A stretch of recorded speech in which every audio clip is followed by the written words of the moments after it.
Sir मैं कम Come in. Sir नमस्ते. नमस्ते सर. बैठिए. Please sit.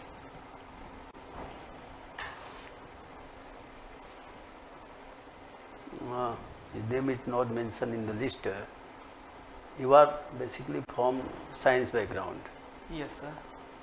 10th, 12th and then you have qualified Engineering. engineering and then I completed civil engineering Yes sir. in 2015. Yes sir. And from this time you are as a review officer in Honorable High Court. Yes sir. तो आपका ये 6वां attempt है. Sir. इसके पहले आपने attempt दिया है. जी सर. मेंस दिया. जी सर. इंटरव्यू तक आने का अवसर नहीं मिला. Sir this is the first time I am going to appear in interview. For interview. Yes sir. Okay. आप कहाँ के रहने वाले हैं? सर मैं प्रयागराज से ही हूँ. If anybody asks you that what is the beauty of Allahabad, what is the essence of Allahabad, what is the specific thing of Allahabad, then how can you explain? Prayagraj is a historical place. It have a long history since the ancient period, and it have a place in the medieval history and have played important role in the 18th, 19th and 20th century in the freedom struggle, and it is a hub of education, have religious values, and of course the confluence of the three river Ganga, Yamuna and Saraswati, the most famous thing about the Prayagraj, I would say. Okay. For civil service, your first option is STM and then Deputy SP and then jail superintendent, TO and so and so on. Yes sir. Since you are selected as a STM, then what would be your main objective? Sir, main objective would be to avoid any exclusion of the. Speak somehow loudly. Sir, I think to avoid any exclusion of the vulnerable section, basically the women, the tribal section of the any benefit that government is extending to them related to the employment, nutrition and education. Are you familiar about second administrative reform commission? Sir मुझे पता है 2007 या 8 में इनकी report public हुई थी. थोड़ा sir मैं श्योर नहीं हूँ, ऐसा ही है. Was the chairman of the committee? Sorry sir, cannot recall right now. And what is the main objective of second ARC? इसकी जरूरत क्या थी? सर जैसा कि नाम में ही आ रहा है कि एडमिनिस्ट्रेटिव रिफॉर्म कमीशन, तो गवर्नमेंट के डिफरेंट ऑर्गन्स बीच में बेटर कोऑर्डिनेशन के लिए, बेटर पब्लिक सर्विस डिलीवरी के लिए, एक ट्रांसपेरेंसी का एनवायरनमेंट क्रिएट करने के लिए और करप्शन को अरेस्ट करने के लिए ये कमीशन बनाया गया, और उन्होंने जो रिकमेंडेशन दिए काफ़ी वैल्यूएबल हैं वो सब. उस कमीशन में कौन सी ऐसी बातें है? बहुत सारी बातें हैं. जी सर. लेकिन उस कमीशन का जो रिपोर्ट सबमिट हुआ तो उसमें मेन फोकस किस चीज़ पर किया गया? सर गुड गवर्नेंस पे मेन फोकस है इसका. What do you mean by good governance? Sir, good governance is a type of governance where citizens are put at the center and other rules and regulations are created to facilitate services to them. Other things are peripheral things, and the concerns of the citizens are the things that are considered to be at the center. And whatever you are saying, it is already the objective of all governance. Yes sir, it is. Then what is different this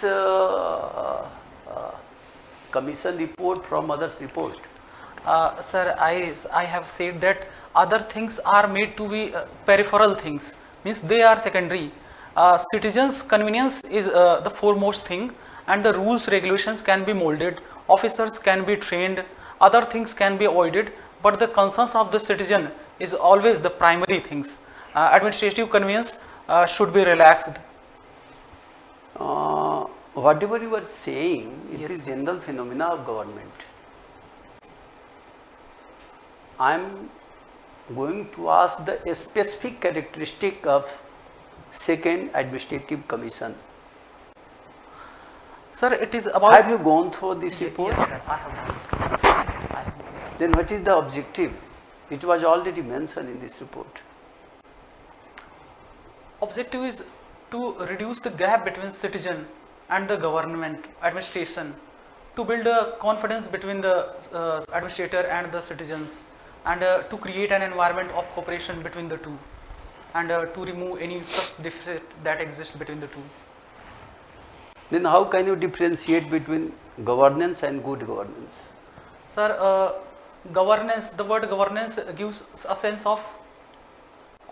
Firstly, define the difference between government and governance. And then you come to differentiate between governance and good governance. Yes, sir. Government is a machinery to execute the policies that are created by the legislatures, and the governance is a process of implementing those things, and it is about arriving at some decision with the consensus by taking the opinion with the masses and the stakeholders. And good governance is a step ahead in realizing the idea of democracy. That is, it is a bottom to top approach of governance involving all the stakeholder, taking their views in consideration and then arriving at some decision. Who coined the term good governance? Sir, sorry sir, I cannot tell that. Though it is popularized from Atalji, but who coined the term? Firstly, good governance. Sorry sir. Okay, Vaibhav ji, you can ask question to you. आपने कौन से माध्यम से परीक्षा दी है? Sir English medium से. English medium से, ठीक है. आप सिविल इंजीनियर हैं. कौन से कॉलेज से किया था आपने engineer? National institute of technology Jalandhar. NIT Jalandhar से. ये बताइए, एज अ सिविल इंजीनियर आप प्रशासन में क्या योगदान दे सकते हैं? आप सिविल इंजीनियर हैं, सिविल इंजीनियर के रूप में आप प्रशासन में क्या योगदान देंगे? सर, गवर्नमेंट की पॉलिसीज़ इम्प्लीमेंट करने में तो इसका मैं एज सच नहीं देखता हूँ, लेकिन अगर मुझे पॉलिसी मेकिंग में कोई रोल मिलता है तो मैं इसका सर काफ़ी यूज़ देखता हूँ. क्राउड मैनेजमेंट में सर इसका काफ़ी यूज़ है. प्रयागराज में ही माघ मेला का आयोजन हर वर्ष होता है, तो यहाँ पे जो लोग आते हैं, कल्पवासी जिन्हें कहा जाता है, वाटर की इनकी नेसेसिटी क्या है, जो इंफ्रास्ट्रक्चर है क्या वो ऐसा है कि किसी एक्सीडेंट को अवॉइड किया जा सके या एक्सीडेंट को प्रिवेंट किया जा सके, इसको देखना. या फिर आजकल क्लाइमेट चेंज की काफ़ी बातें हो रही हैं और जो कि रियलिटी भी है, इसमें कौन से मटेरियल इस्तेमाल करना कि इंफ्रास्ट्रक्चर जो कम कार्बन इंटेंसिव हो. ठीक है, ये 2015 में आपने पास किया था. 2015 से लेके अब तक? जी सर. अब तक आप तैयारी कर रहे थे? नहीं सर, 2015 के बाद से मैंने सिविल सर्विसेज की प्रिपरेशन शुरू की. मैंने बीच में कई सारे एग्ज़ाम्स के लास्ट स्टेज तक मैं गया, और सर 2019 में मेरा ये इलाहाबाद हाई कोर्ट में रिव्यू ऑफिसर का एग्ज़ाम क्लियर हुआ, तो 2020 से मैं जॉब कर रहा हूँ सर. अच्छा, इलाहाबाद हाई कोर्ट में आप रिव्यू ऑफिसर हैं. कौन से पद पर हैं इस समय? सर ये सुरक्षा अधिकारी ही है, रिव्यू ऑफिसर. नहीं, आप वहाँ पर क्या देखते हैं इलाहाबाद हाई कोर्ट में? सर मैं कोर्ट में केसेस की लिस्टिंग का काम देखता हूँ. केसेस की लिस्टिंग का काम देखते हैं सर. मान लीजिए कोई अधिवक्ता आपके पास आया, जी ठीक सर. है, कभी कभी ऐसा होता है कि 136 नंबर पर केस लगे हुए होते हैं, जी सर. है ना. अधिवक्तागण आते हैं और कुछ पैसे देते हैं. जी सर. और पैसे देकर कहते हैं कि हमारा अगली बार 10 नंबर पर केस लगा दीजिए. जी सर. तो आप ऐसा करते हैं? नहीं सर, ज़्यादातर लोग तो करते हैं, ऐसा सुनने में आता है. सर वैसे मैंने ऐसे लोगों को भी बहुत कम देखा है, क्योंकि सर अब टाइम वो आ गया है कि चीज़ें ऑटोमेशन की तरफ बढ़ रही हैं, तो मैनुअल इंटरवेंशन 2-3 साल पहले ही काफ़ी कम हो चुका है. डिजिटल में भी ऐसा होता है, अक्सर ऐसा देखा जाता है. सर आपकी बात सही है, डिजिटल में भी ऐसा होता है, लेकिन सर उसे ट्रेस करना बहुत आसान होता है, तो एक ट्रांसपेरेंट एनवायरनमेंट क्रिएट हो जाता है. तो जो लोग करना भी चाहते हैं सर वो भी नहीं करते हैं, और इस वक्त सर मेरी जानकारी में मान लीजिए किसी अधिवक्ता ने ऐसा किया, ठीक है, जी सर, या किसी के द्वारा ऐसा कराया गया, जी तो इससे जुडिशरी में क्या चुनौती पैदा होगी? सर एक होता है कि first come first get principle of natural justice भी इसको कह सकते हैं। तो सर आपका जो टर्न है आप उसे आउट ऑफ टर्न जाते हैं तो आप एक ऐसी फैसिलिटी अपने लिए अवेल करते हैं जो आप इस वक्त तो डिजर्व नहीं कर रहे होते हैं, क्योंकि आप दूसरों का लॉस हो रहा होता है उसमें, अगर आप पीछे होके आगे पहुंच जाते हैं तो। ठीक है। आपने लिखा है कि आपने अपने कॉलेज में बहस प्रतियोगिताओं में भाग लिया है। जी सर। बहस का लोकतंत्र में क्या महत्व है? सर बहस को तो मैं बहुत बुनियादी बात मानता हूँ लोकतंत्र के लिए। बिना बहस के लोकतंत्र संभव भी नहीं है, क्योंकि बहस में हमें अपने विचार प्रकट करने का अवसर मिलता है और दूसरे के विचारों को सुनने का अवसर मिलता है। और वहीं पर सर अपने विचारों में क्या कमी है, क्या त्रुटियां हैं, कहीं वो एक पक्षीय तो नहीं है, कहीं वो किसी को बहुत ज़्यादा नुकसान तो नहीं पहुंचा रही है। सर ये सारी बातें बहुत उभर के सामने आती हैं और हम एक दूसरे को बेहतर तरीके से समझ सकते हैं। और सर टॉलरेंट जिसको कहा जा सकता है, वो एक एनवायरनमेंट क्रिएट करने में बहस की बहुत महत्वपूर्ण भूमिका मैं देखता हूँ, और इसलिए सर लोकतंत्र में इसकी बहुत महत्वपूर्ण भूमिका है।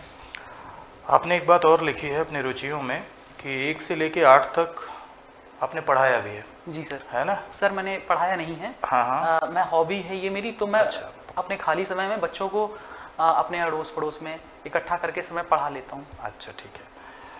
तो ऐसे बच्चों के सर्वांगीण विकास को सुनिश्चित करने के लिए आप कोई 2 उपाय बताइए। 1 से लेके 8 तक, या मान लीजिए कि 14 साल से कम आयु के जो बच्चे हैं, जी सर। उनके सर्वांगीण विकास को सुनिश्चित कैसे किया जाए, आप कोई 2 उपाय रिकमेंड करिए।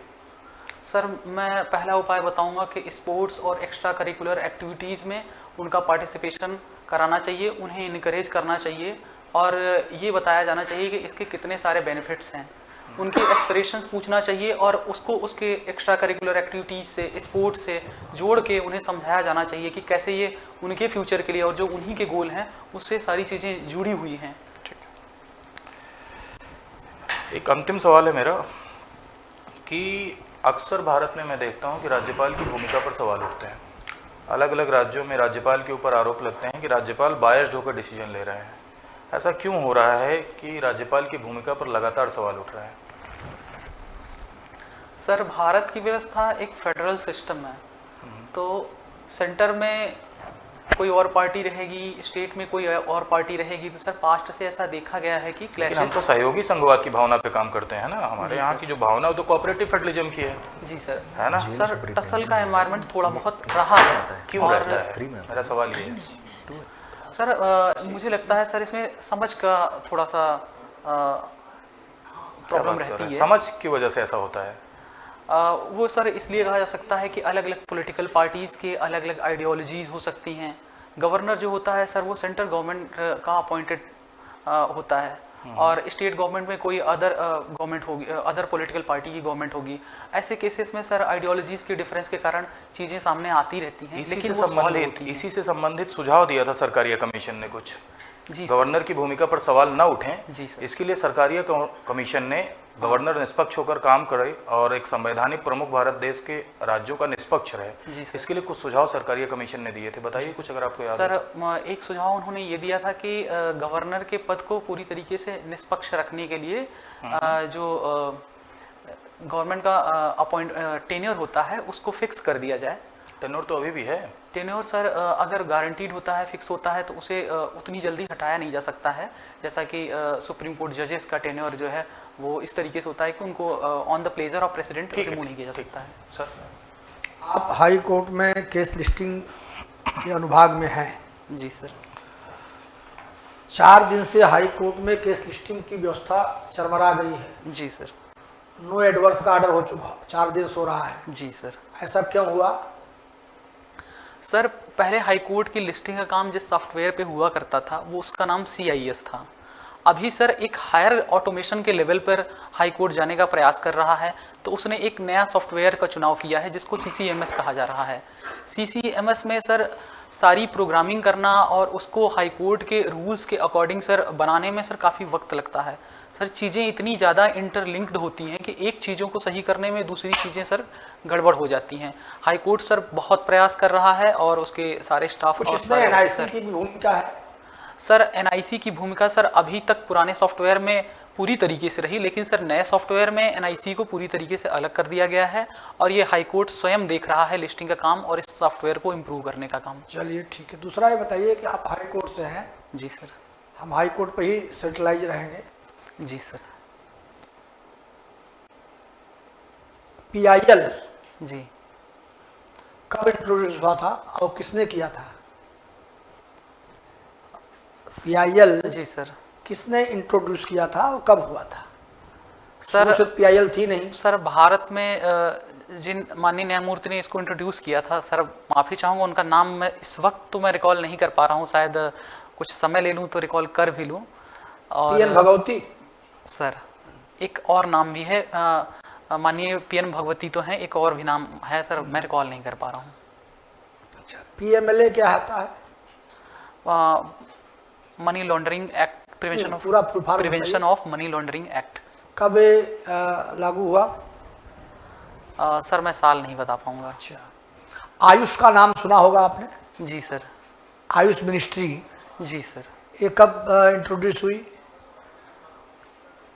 सर साल नहीं बता पाऊंगा। आयुष का फुल फॉर्म बताइए। सर ए से आयुर्वेदा है, वाई से यूनानी है, एस से सिद्धा है, एच से होम्योपैथी है। सर एक बीच में मैं मिस कर रहा हूँ, मैं भी नेचुरोपैथी। सर मैं नेचुरोपैथी का नाम इसमें नहीं देख रहा हूँ तो मैं बहुत श्योर नहीं हूँ। भारतमाला प्रोजेक्ट जी सर। क्या है? Sir Bharatmala project infrastructure project है और भारत के कोस्टल डिस्ट्रिक्ट स्टेट्स को रोड की कनेक्टिविटी देना। और कितने हजार किलोमीटर का प्रोजेक्ट है? सर गेस कर सकता हूँ लेकिन अभी एग्जैक्ट याद नहीं है। अच्छा चलिए, सबसे बड़ा एक्सप्रेसवे इंडिया का कौन सा है? माफ़ी चाहूँगा सर। यूपी में कितने एक्सप्रेसवे हैं? सर पिछली संख्या जो मुझे याद है वो 9 की याद है और सर इनकी संख्या में चलिए कोई बात नहीं। 1 ट्रिलियन। जी सर। 1 ट्रिलियन। ट्रिलियन। इसमें कितने जीरो होते हैं? सर मिलियन में 6 होते हैं, बिलियन में 9 हो गए, ट्रिलियन में 12 हैं सर। 12 होते हैं। अच्छा, खाद्य सुरक्षा कानून जी सर। ये कब बना और यूपी में कब से लागू है? सर यूपी में लागू होने की भी डेट सर मैं नहीं बता पाऊंगा और साल भी मुझे सर बहुत श्योर नहीं है, 1-2 साल आगे पीछे ही बता पाऊंगा। तो आपकी तो नियुक्ति पहले सहायक समीक्षा अधिकारी पर हुई होगी? नहीं सर, मैं सीधे समीक्षा अधिकारी बन के आया। समीक्षा अधिकारी से ही होके आया मैं। सीधे समीक्षा अधिकारी पर हुई? जी सर। अच्छा। उत्तर प्रदेश में जी सर जो प्रशासनिक हायरार्की है, प्रशासनिक हायरार्की है जी, ऊपर से लेके नीचे तक बता डाले।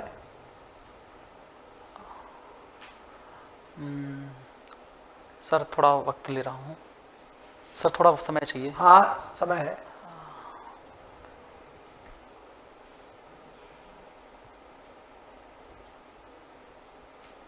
सर सबसे ऊपर मुख्य सचिव हैं। सर जिला स्तर पे, मंडल स्तर पे सर मैं रिकॉल नहीं कर पा रहा हूँ। जिला स्तर पे DM हैं, उसके बाद SDM है। चलिए इसको देख लीजिएगा। जी सर। लास्ट क्वेश्चन ये है कि आप उत्तर प्रदेश में सर्विस के लिए जाना चाहते हैं जी सर। और गौतम बुद्ध से रिलेटेड उत्तर प्रदेश के 5 स्थानों को बताइए। पहला नाम सर सारनाथ है।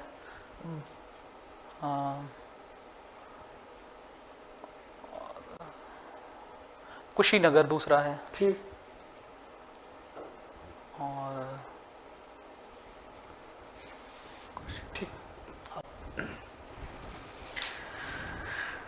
Why didn't you prefer a job after completing civil engineering from NIT Jalandhar? Sir civil services मुझे परस्यू करना था। What was the reason behind that? Sir Because you passed out from a reputed institute of India called NIT Jalandhar, जी sir. and I supposed that was not by mistake, right? That would be intentional to get into NITs and IITs. Am I right or wrong?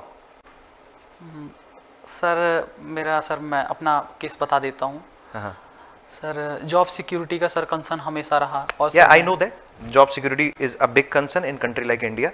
But what I'm asking, it would not be accidental to get into the NITs. Yes. Definitely, it would be intentional, because I'm checking your DAF. 2008 you completed your high school. 2010 you completed 12th, and there is a gap of 1 year after that. Yes, sir. Because you passed out in 2015. Yes. So definitely you would have taken time to prepare for this NIT. It So is that so. means it clearly shows that you were intentionally, it was there in your mind to prepare for engineering to get into the ITs and NITs. Yes. But what I am seeing here in your DAF is, after completing BTech from NIT Jalandhar, you didn't pursue job in that particular field. Why so?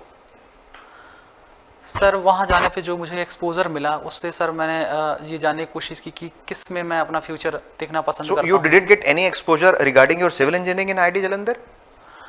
Sir, I got, Then? but I had two choices. One of the pursuing the civil engineering, other was to. When you pursue- decided to get into the to prepare for the civil services? When I was in the third year of the college, Third I year. decided to pursue the civil Who engineering. inspired you more?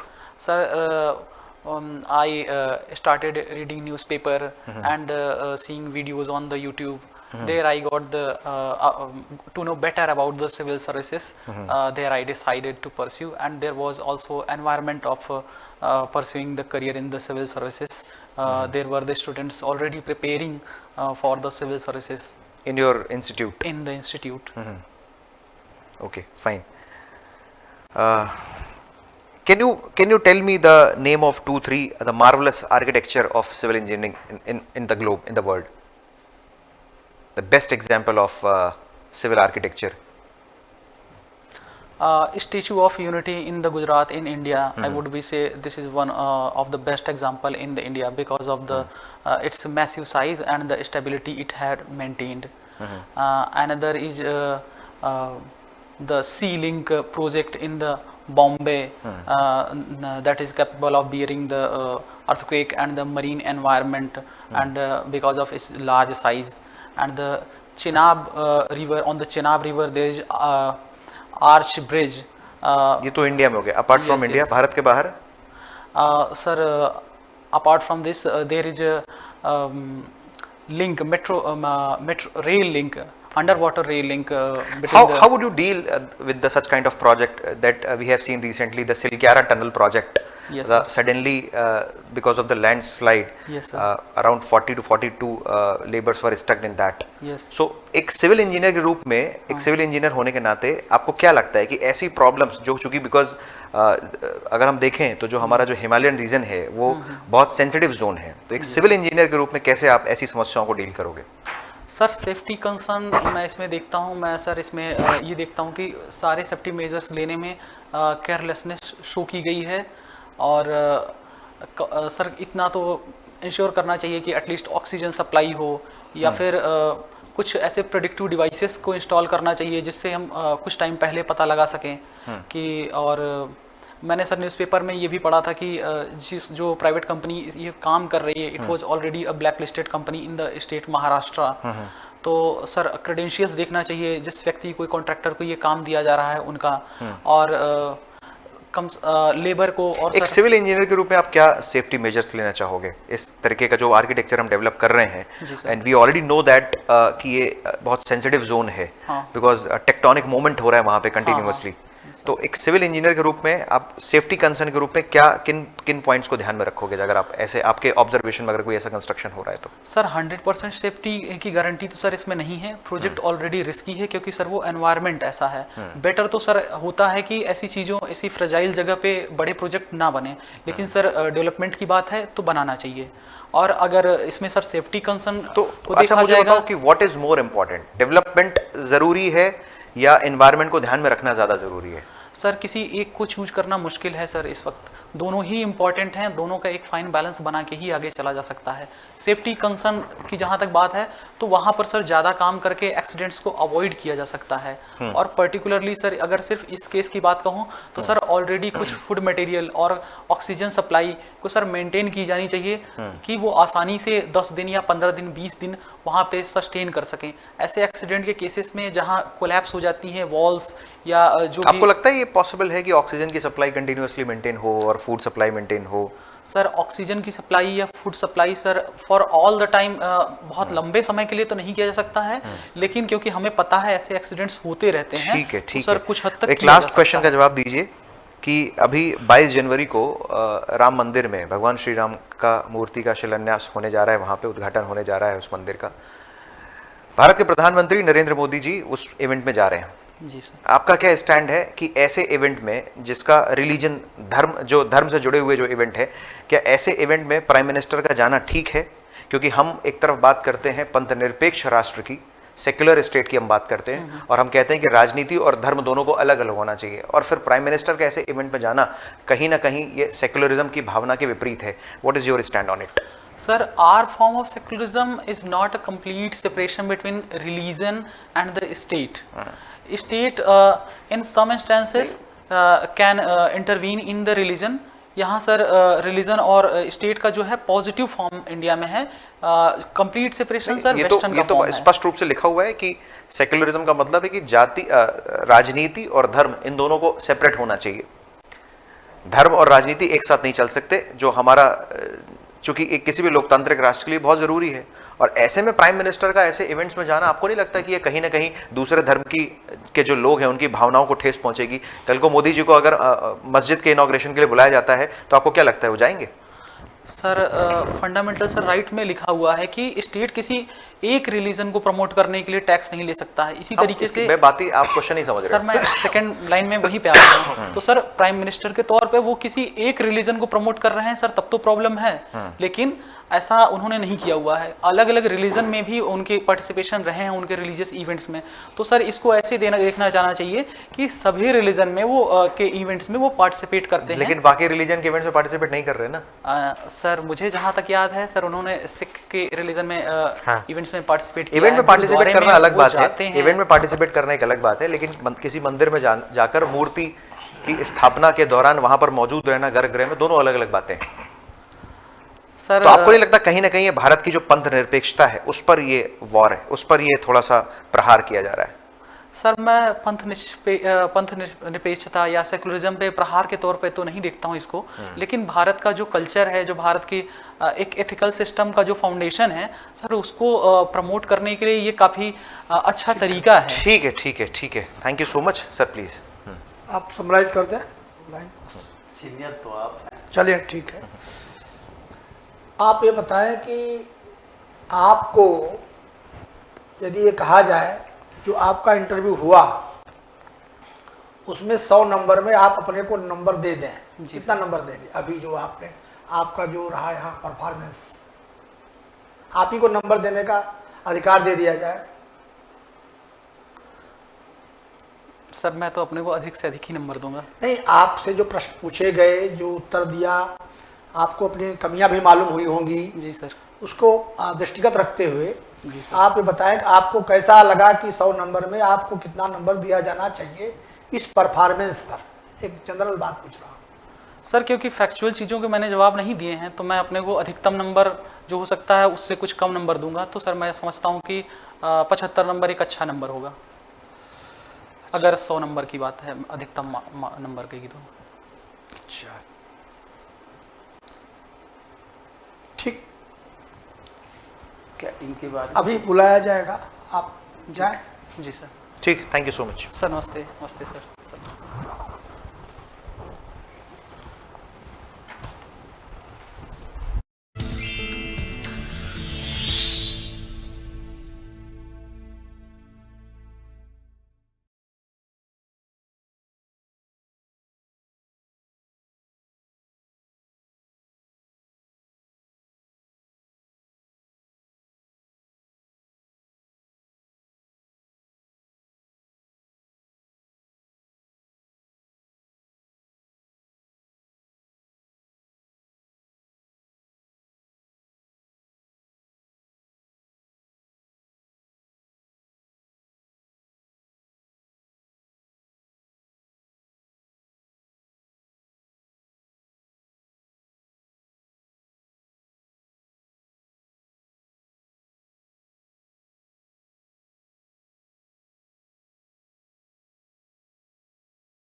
बैठिए। जैसे आप बैठे तो बैठने के बाद आपको तुरंत बोलिए सर थैंक यू। जैसे आपने अभी सर ने भी बोली थी बात, जैसे आपको बोला कि प्लीज सिट डाउन, तो उसके बाद आप बोलिए थैंक यू, मतलब ये बेसिक कर्टसी है। दूसरा, जब आप आए थे तो आपने सबको नमस्कार किया। जी सर। सबको नमस्कार करने की जरूरत नहीं है। जी सर। जो हेड है, चेयर कर रहा है, एक को नमस्कार कर दिया आपने उसी को, तो उसमें सब समाहित है। या आप ये भी बोल सकते हैं गुड मॉर्निंग या good afternoon to the honourable board members, ये बोल दीजिए। अब यदि आप सबको नमस्कार करेंगे तो अगली शो होता है, रद्दी होता है। दूसरा, आप चूंकि उसमें लिखे हैं कि आप हाई कोर्ट में समीक्षा अधिकारी हैं, तो थोड़ा उसके बैकग्राउंड पर भी आपको ठीक से पढ़ लेना चाहिए, क्योंकि उससे रिलेटेड क्वेश्चन उठेंगे, डेफिनेटली पूछे जाएंगे। और जो क्वेश्चन में आप बहुत कॉन्फिडेंस नहीं रहे, अनुमानित जवाब दिए, अधूरा जवाब दिए, उन क्वेश्चन को, अभी कब है इंटरव्यू आपका? 10 तारीख को है। 10 को, चलिए 3-4 दिन का समय है। जी सर। तो आप थोड़ा और तैयारी कर लीजिए। जी सर। हाँ, जैसे PIL है, PMLA है, आयुष है, सबका कंप्लीट उत्तर नहीं दे पाए आप। हाँ? जी सर। तो उसको पढ़ लीजिए और थोड़ा ऐसा आप प्रस्तुतिकरण दीजिए कि सुनने वाले को आपकी बात जो आप कहना चाहते हैं वो क्रिस्टल क्लियर रहे। कुछ बात आप कहें उसको हम ना समझ पाएँ, जिसके लिए हमको समझाने के लिए कह रहे हैं ना आप। जी सर। तो थोड़ा कॉन्फिडेंस है और उसको और क्लियरली आप एक्सप्लेन करिए, जिससे कि आप जो कहना चाहते हैं वो सुनने वाले को क्लियर हो सके। जी सर। और कुछ सुझाव? सर ने जो बताया ये बहुत अच्छी बात है। आप में जो पॉजिटिव चीज़ें हैं वो भी आपको जानना चाहिए कि आप में positive, you are very simple and express everything with confidence. आप कभी कभी लड़के पजल हो जाते हैं, तो आप बिल्कुल अपने रिदम में रहे, ये बहुत अच्छी बात है। आपके अंदर कॉन्फिडेंस है, वो भी बहुत अच्छा। बहुत जगह आपने ये भी कहा कि नहीं नहीं नहीं, ये बहुत अच्छी बात है, लेकिन कुछ जगह नहीं जानते हुए भी कुछ चीज़ें जाने अनजाने बोल दिया, उसको अवॉइड करिएगा। If you do not sure then pass over in silence. This is the best method for interview. हर एक प्रश्न का उत्तर हर एक को जानना जरूरी नहीं है। जान रहे हैं, कितना बेहतर जान रहे हैं, ये जरूरी है ना। तो आपके अंदर है, वो चीज़ें हैं, थोड़ा सा डेवलप कर लीजिए, बाकी चीज़ें ठीक है। आप कुछ कहना चाह रहे हैं? जैसा कि सर ने कहा, कॉन्फिडेंस ठीक है, सिंप्लिसिटी है, सब बढ़िया है, लेकिन छोटी छोटी बातें। अब जैसे कि जुडिशरी में क्या चुनौती आएगी, अगर मान लीजिए कोई लिस्टिंग में जो है ऊपर करवा लिया नंबर, उसका सीधा सीधा जवाब है ना, करप्शन बढ़ेगा जुडिशरी में, बर्डन बढ़ेगा जुडिशरी में, ठीक है। अब एक आपने सही कहा था, नेचुरल जस्टिस के सिद्धांत का हनन होगा, है ना। तो ढेर सारे चैलेंजेस आते हैं, आप खुद वहाँ बैठ के देख रहे हैं कि ढेर सारी चुनौतियाँ आती हैं। जो चुनौतियाँ आती हैं उनको स्पष्ट रूप से कह दीजिए, 1-2 चुनौतियाँ आप स्पष्ट रूप से बता दीजिए कि ये चैलेंजेस आते हैं, ठीक है। अब जैसे कि सर ने वो आपसे एडमिनिस्ट्रेटिव रिफॉर्म कमीशन पूछा था, उसमें आपने घुमाया, ठीक है। आप पास ओवर करिए, घुमाइए मत। पढ़ा, अच्छा आप नर्वस थे या आपने पढ़ा ही नहीं है ARC सरकारी कमीशन की रिपोर्ट? नहीं सर, क्वेश्चन को मैं समझ ही नहीं पा रहा था कि नहीं, मैं ये पूछ रहा हूँ कि पढ़ा है आपने ना ARC, तो आपने जनरल सी बात है, पढ़ा है, ठीक है। तो ये भी पढ़ा है, तो ये सब जो है, जो पॉइंट्स हैं उनको आप स्पष्ट रूप से कहिए, जी, है ना। जी। और थोड़ा सा जो है जाने और आने के तरीके ठीक है, थोड़ा ठीक है, जाइए, ठीक है। ठीक जैसे है, जाते समय उठिए, आप उठिए, पीछे जाइए, फिर जाइए, ठीक है, ठीक है, जाइए। ठीक है बेटा, तुम्हारा अच्छा best of luck, best of luck, good wishes, जी सर। ठीक है ना। जो मैं मिसिंग तुम्हारे अंदर देखा, जी जी वो अंतिम तुमको बता दें, जी सर। स्माइलिंग, स्माइलिंग, थोड़ा सा you smile don't lose your smiling. क्यों? यू आर बॉस, और यदि आप बहुत सीरियस हो जाओगे तो जनता की सेवा किससे करोगे?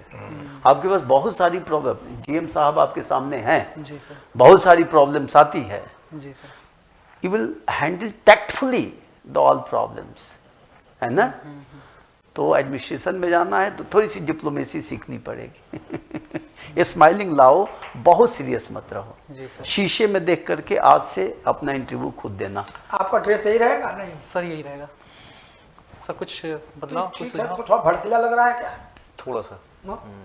ठीक है, लेकिन अब नया कहाँ से चलाओगे? ठीक 6 है, तारीख तो हो ही गई आज, हाँ, बट ठीक है, बेकार ठीक नहीं है, है। अच्छा है। जब आप बैठो ना तो ये दोनों या तो बटन ओपन कर सकते हो आप, क्योंकि थोड़ा कोड टाइट हो रहा था आपका जब हाँ आप वो बैठे खुल ये थोड़ा जाएगा सा तो पतला ठीक लग रहा था रहेगा। ना, तो दोनों ओपन कर लेते थे थे। दोनों ओपन करो या तो फिर ऊपर दोनों ओपन करिए, या तो बंद करके वो थोड़ा खुला अब बैठो, खुला अब ठीक है। दिस इज फाइन, आप ऐसे ये ही बैठिएगा ठीक वहाँ है। पे। ठीक जब है, आप बैठे, जब एंटर करें तब आप एक बटन भले ही लगाओ, लेकिन जब आप बैठे तो दोनों बटन ओपन कर लें। जाइए, thank you so much, all the best. ठीक, ऑल द बेस्ट। गुड।